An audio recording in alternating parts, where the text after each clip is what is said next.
कपड़े धोने वाली बहू। शादी के पहले से ही विभा को कपड़े धोने का बड़ा शौक था। कभी नल के नीचे तो कभी तालाब के पास। अरे मेरी नीली वाली लुंगी नहीं दिख रही है। विभा की अम्मा, कहाँ रखी है लुंगी? अरे वो तो विभा ने परसों ही धोकर रखी थी आपकी अलमारी में, देखो वहीं होगी। वो ना मैंने आज धो दी, मुझे लगा कि गंदी हो गई होगी। अरे कैसे गंदी हो गई थी? उसे तो मैंने पहना भी नहीं। हे भगवान, इस लड़की के कपड़े धोने की आदत से परेशान हो गया हूँ मैं। जितना तो घर में राशन नहीं आता, उससे कहीं ज्यादा डिटर्जेंट पाउडर का खर्चा है। इसकी शादी करवा दो, शादी जाए अपने घर में ही करे काम, फिर चाहे घर के कपड़े धोने हो या पूरे गांव के। हाँ ठीक बोल रही हूँ, देखता हूँ मैं कोई लड़का। वो दिन भी आ जाता है जब विभा को देखने लड़के वाले आ जाते हैं। लड़की मुझे अच्छी लगी। होने वाली सास कहती है, बेटी अगर कुछ पूछना है तो पूछ लो। वैसे तो हमारी लड़की बहुत ही शर्मीली है, जो बोल दो वो मान लेती है, इसे क्या पूछना होगा। अरे कैसी बात कर रही हो माँ, मुझे इन लोगों के घर रहना है, सवाल तो कई है। हाँ हाँ बेटा, पूछ लो ना, क्या पूछना है। आप लोगों के घर कपड़े कौन धोता है? सास का मुंह बन जाता है। देखो, अगर तुम ये कहना चाहती हो कि तुम्हें कपड़े धोने नहीं आते तो सुन लो, कपड़े मैं ही धोती हूँ, लेकिन तुम्हारे आ जाने के बाद मैं रुमाल तक नहीं धोऊंगी। अरे चुप रहना भाग्यवान, बहू बेचारी घर आई नहीं, उसे डराना शुरू कर दिया।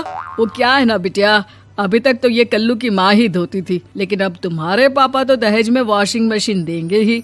तभी विभा की माँ बोल पड़ती है, सवाल भी पूछा तो क्या। वैसे भाई साहब, मशीन की तो फिर भी कपड़े धोने की कैपेसिटी होती है। मतलब जो बिटिया दे रहे हैं ना विभा, इसे कपड़े धोने का बहुत शौक है। ये आप लोगों के क्या, आस पड़ोस गांव मोहल्ले सबके कपड़े धो दे और उफ तक ना करे। बाहर देखा नहीं आपने कितने कपड़े सूख रहे हैं? सब हमारी बिटिया ने ही तो धोए हैं। बस भी करो ना माँ, शर्म आ रही इतनी तारीफ सुनकर। और तो और एक दाग निकाल कर दिखाओ तो मान जाऊं। हाँ अच्छा, माफ करना बेटा, मैंने गलत समझा।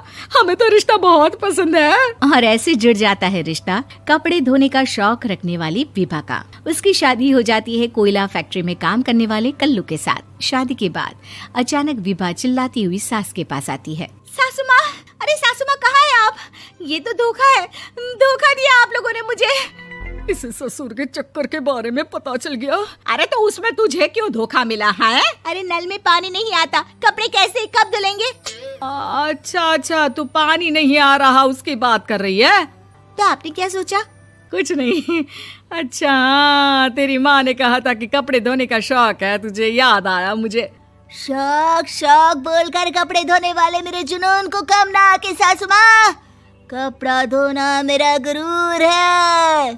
तभी पति भी वहाँ आ जाता है। अभी मैंने इसे सनी देओल की फिल्म दिखाई है, उसी के डायलॉग मार रही है माँ। अच्छा सुन, साफ साफ बता रही हूँ, पानी सुबह 4 से 6 और शाम को 10 से 12 आता है, समझी? विभा टाइमिंग सुनकर हैरान हो जाती है। ये क्या भूतों का मोहल्ला है? सुबह 4 बजे उठकर कौन कपड़े धोता है? 4 बजे टंकी में पानी जाता है, फिर सारा दिन धोना ना, किसने मना किया? अरे कैसी बात कर रही हैं? 200 लीटर की टंकी में कितने कपड़े धो लूंगी मैं? सुबह ही उठ जाऊंगी मैं। अब क्या था, विभा सुबह 4 से लेकर रात के 12 बजे तक कपड़े ही धोती रहती। एक रोज सास पड़ोस से निकलकर कहीं जा रही होती है कि साथ वाली कहती है, हाँ कल्लू की माँ, जरा ये बताओ कि 2 साड़ी है, 2 ब्लाउज और एक पेटीकोट और एक नाड़े वाला लंबा कच्छा। हाँ तो? अरे तो क्या, कितना लोगी धुलाई ये बताओ। धोबन दिख रहे हैं हम क्या? हमारे पति सरकारी नौकरी से अभी रिटायर हुए हैं और बेटा सुपरवाइजर है कोयला फैक्ट्री में। धोबन समझ रखा है हमें? हाय रे कल्लू की अम्मा, माफ कर दो, वो तो मोहल्ले में यही सब बता रहे थे कि तुमने बहू को कपड़ा धुलवाने के काम में लगा दिया है। सास को पड़ोसन की बात सुनकर गुस्सा आ जाता है। वो घर पहुंचती है जहां घर के बाहर ही इतने सारे कपड़े सूख रहे होते हैं जितने कि किसी धोबन के घर पर। अरे ओ कल्लू की दुल्हन, बाहर निकल। माँ जी यहीं आ जाओ, बाथरूम में चादर धो रहे हैं हम। अरे अभी हम धोते हैं, तुमको बाहर निकलो। ये आस पड़ोस वाले बोल रहे हैं कि हम बहू से कपड़े धुलवा कर उसे कपड़ा धोने वाली बना दिए हैं। अरे छोड़ो ना माँ जी, किन लोगों की बातों में आती हो?